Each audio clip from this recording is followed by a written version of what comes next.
तर शेतकरी बंधूंनो, आपण शेवटचा शेळीपालनाचा हा 9वा भाग बघणार आहे.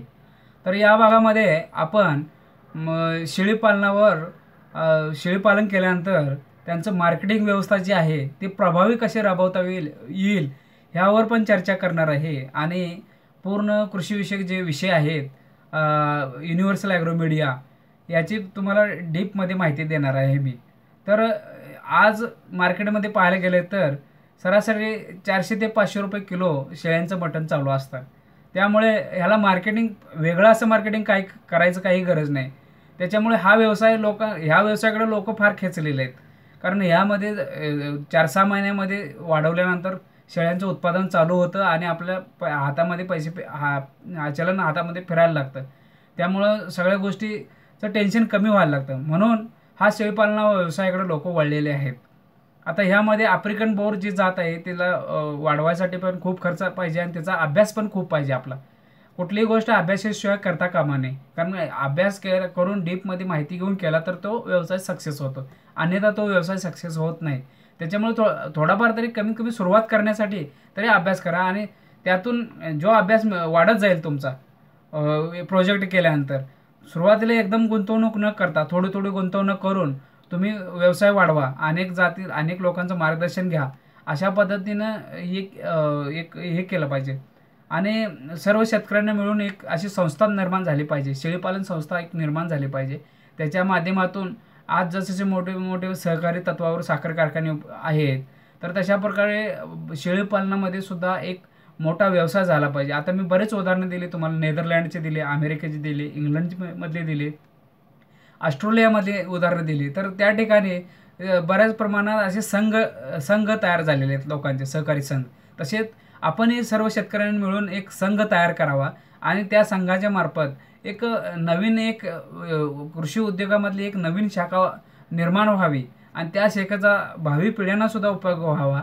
आणि लोकांची जी गरज आहे, मांसाची गरज आहे, दुधाची गरज आहे, ती कुठल्या काहीतरी प्रमाणात पूर्ण व्हावी आणि येणाऱ्या तरुण पिढीला त्याचा फायदा व्हावा. त्याच्यासाठी सगळ्यांनी प्रयत्न केले पाहिजेत, जेणेकरून त्यांना असं बेरोजगार म्हणून राहता कामा नये. त्यांना शेतीमध्ये आवड निर्माण झाली पाहिजे. आज जो शहराकडे वळणारा जो ओघ आहे तो आटला पाहिजे. कारण खेड्यामध्ये आता वस्तुस्थिती अशी आहे की काही ठिकाणी जे पाणी आलेला भाग फार सुधारलेला आहे, परंतु काही ठिकाणी पावसाच्या आधारावर जी शेती केली जाते तर तिथे अतिशय बेकार परिस्थिती आहे. कारण तिथं एखादी जमीन त्याच्याकडे लोकांच्याकडे 50-50 एकर, 200-200, 400-400 एकर शेती आहे, परंतु त्या शेतकऱ्यांना त्या शेतीमधून काही उत्पादनसुद्धा मिळवता येत नाही, अशी अवस्था आहे. शेती असूनसुद्धा काही फायदा नाही. आणि पश्चिम महाराष्ट्रामध्ये 2 एकर 4 एकरचा शेतकरी आज विदर्भाच्या शेतकऱ्यापेक्षा फार मोठा शेतकरी आहे. याला एकमेव कारण म्हणजे भौगोलिक परिस्थिती. पश्चिम महाराष्ट्रामध्ये अनेक धरणं आहेत, त्याचं पाणी वर्षभर पाणी शेतीला पुरवलं जातं. तसं विदर्भामध्ये जास्त पाण्याचं भौगोलिक परिस्थिती कारणीभूत आहे. पाऊस पडत नाही जास्त, धरणांचीही कमतरता आहे आणि धरणे असेल तर पाणी साठाही मुबलक नसतो. अशा पद्धतीने प्रॉब्लेम आहेत. मग अशा पद्धतीने विदर्भामध्ये जास्त चान्सेस आहेत. कारण शेळी हा कमी पाण्यावर कमी खर्चामध्ये हे करण्यासारखा व्यवसाय आहे. आणि पश्चिम महाराष्ट्रामध्ये ह्याच्यासाठी आहे कारण आदर्श गोटापालन केलं, शेळीपालन केलं, शेळीपालन सक्सेस होऊ शकतं. म्हणून पश्चिम महाराष्ट्रातसुद्धा सक्सेस आहे. आता मार्केटिंग जे आहे ते मार्केटिंग महत्त्वाचं आहे. हे मार्केटिंगला काही 5 स्टार हॉटेल किंवा अशा प्रकारचे काही हॉटेल, मुंबईचे हॉटेल असतील, पुण्याचे हॉटेल असतील, तर इथे एक विशिष्ट वर्ग आहे. आफ्रिकन बोर मांस खरेदी करणारा किंवा गावठी शेळ्या म्हणतो आपण, उस्मानाबादी, संगमनेरी, तर ह्या शेळ्यांचा एक करणारा वर्ग असतो. तर असा शहरामध्ये सुद्धा एक असा संघ तयार करून त्या संघाला जर शेतकऱ्यांनी माल पुरवला तर तिथून शेतकऱ्यांच्या आर्थिक नियोजन बसवता येईल शेतकऱ्यांना. हा त्यामध्ये फायदा आहे. तर अशा पद्धतीनं शेळीपालनाविषयी आपल्याला मी बरीच माहिती सांगितलेली आहे. तर ह्याच्यातून शेतकऱ्यांनी, युवकांनी जास्तीत जास्त आर्थिक प्राप्ती करून घ्यावी आणि दुसऱ्यावर अवलंबून न राहता आपल्याला एक चांगला आर्थिक सोर्स उपलब्ध झाल्यानंतर डोक्यात कुठलेही वाईट विचार येणार नाहीत. आणि जोपर्यंत आर्थिक सोबतता येत नाही तोपर्यंत माणसाची मनस्थितीसुद्धा ठीक राहत नाही. माणसाच्या जरूर अपेक्षा वाढत असतील, परंतु त्या अपेक्षा कमी करू शकतो आपण. फक्त आपल्याला जर आर्थिक नियोजन असेल तर त्या कमी नियोजन करून आपल्या ज्या नेहमीच्या गरजा आहेत त्या भागवू शकतो.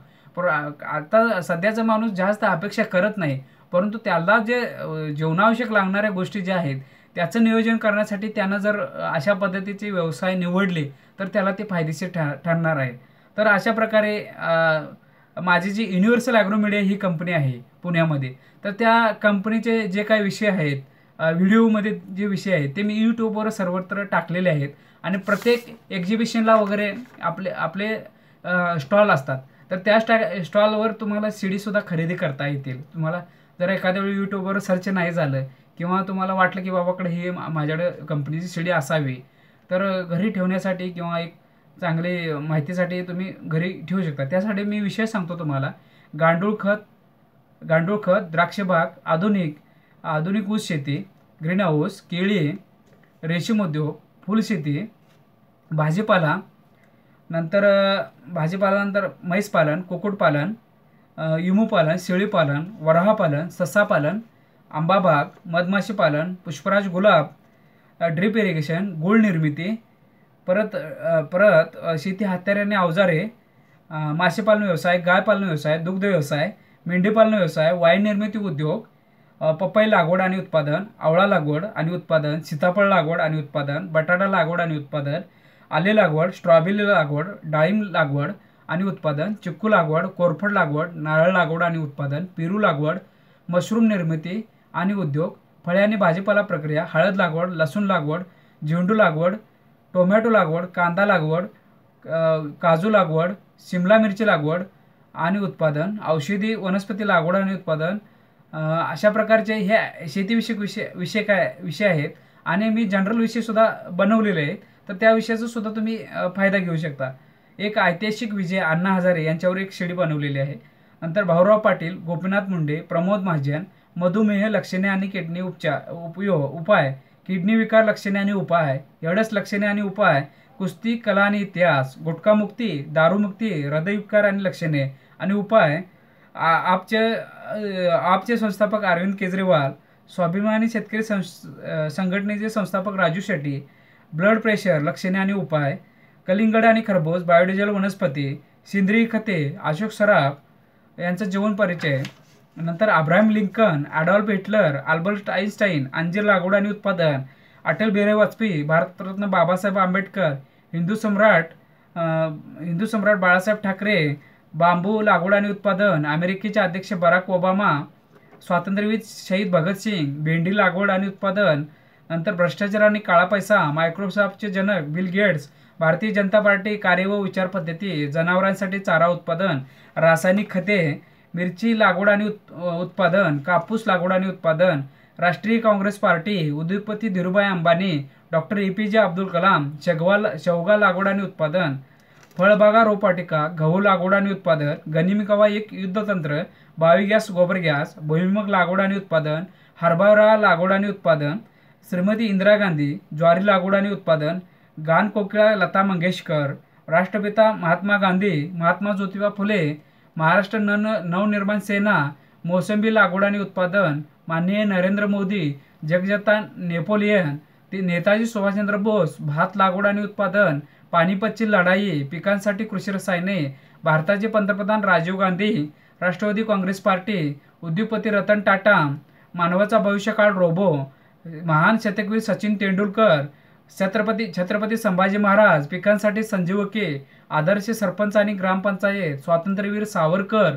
छत्रपती राजर्षी शाहू महाराज, शरदचंद्र पवार साहेब, छत्रपती शिवाजी महाराज, शिवसेना कार्य व विचार पद्धती, श्रीमती सोनिया गांधी, सोयाबीन लागवड आणि उत्पादन, उत्कृष्ट बोला जग जिंका, स्त्री भ्रूण हत्या आणि भारत, जगातील सर्वात मोठे यश, स्वामी विवेकानंद, मक्का आणि मधुमका, लागवड आणि उत्पादन, महान शास्त्रज्ञ एडिसन, पिकांसाठी तणनाशके, महाराष्ट्राचे शिल्पकार यशवंतराव चव्हाण, नितीन गडकरी, माननीय विलासराव देशमुख.